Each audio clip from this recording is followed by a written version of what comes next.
আসলে অনেক দূর হারিয়ে গিয়েছেন, সেই গ্রাম বুঝে চলে গিয়েছেন। প্রফেসরকে সাথে নিয়ে কাজ করবে এবং তাদের মধ্যে পারস্পরিক অবশ্যই লক্ষ্মীপুরবাসী ছাড়াও আরও যারা আছেন।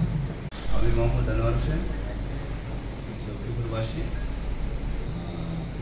সংগঠন। আশা করি সবাই আসবেন এখানে। তো আসলে জেলা সমিতি ধর্মদারের আত্মপ্রকাশ অনুষ্ঠানে সম্মানিত সভাপতি এবং লক্ষ্মী তো উনি থাকা অবস্থায় যে আমাদেরকে জানেন আসলে শেষ লোক নেই। আমি জানি না স্যার আর কোন দিন আছে, সম্ভবত আমাদের ছেড়ে রাশিয়াতে চলে যাবে। তো শেষ মুহূর্তে আসলে স্যার এই লক্ষ্মীপুর জেলা মনের মতো আমার মনের কিছু না, আমি কাউকে দেব না, তোমায় গাই থারাচ্ছি মনের মাঝে, নিজেও জানো না, যতই করো বাহানা তোমার মঞ্চে ফিরে আসি। মঞ্চে এসেছেন, আপনারা সকলের নাম এবং ফোন নাম্বারটা দিয়ে রাখবেন, তাহলে আপনারা রাত জাগিয়া মনের সুখে দেই যে পাহারা, তুমি আমার কাছে শিশির ভেজা সোনালি সকাল, তোমায় এক নজর দেখিলে আমি হয়ে যাই মাতা।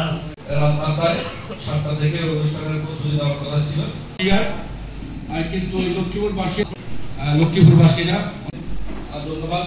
আসলে আজকের আয়োজনটি তেমন একটি বড় আয়োজন নয়, কারণ অবস্থান করা সত্ত্বেও একটি ফরমাল প্ল্যাটফর্ম ছিল না। এই ফরমাল প্ল্যাটফর্ম হয়তো তার যে অভাব, সেটা হয়তো এই আপনাদের এই যে ওনারা যে সম্পাদনটি করেছেন পক্ষ থেকে আন্তরিক শুভেচ্ছা এবং অভিনন্দন। এলাকা থেকে এলাম, কে কোন রাজনৈতিক মতাদর্শ দেখা যাবে যে এখানে ঘুরে ফিরে পুরো কমিউনিটির, এবং আশা করছি আপনারা যারা এখানে আছেন তারা সবাই সচেতন। আপনাদের এই সচেতনতা যাতে আরো বেশি বৃদ্ধি গাড়ি ঘুরিয়ে, তো আপনারা অবশ্যই লক্ষ্মীপুর জেলা সচেতন বা যে কোনো আঞ্চলিক সমিতি হোক, আপনারা সমিতি ঐক্যবদ্ধ হওয়ার জন্যই সমিতি করেছেন।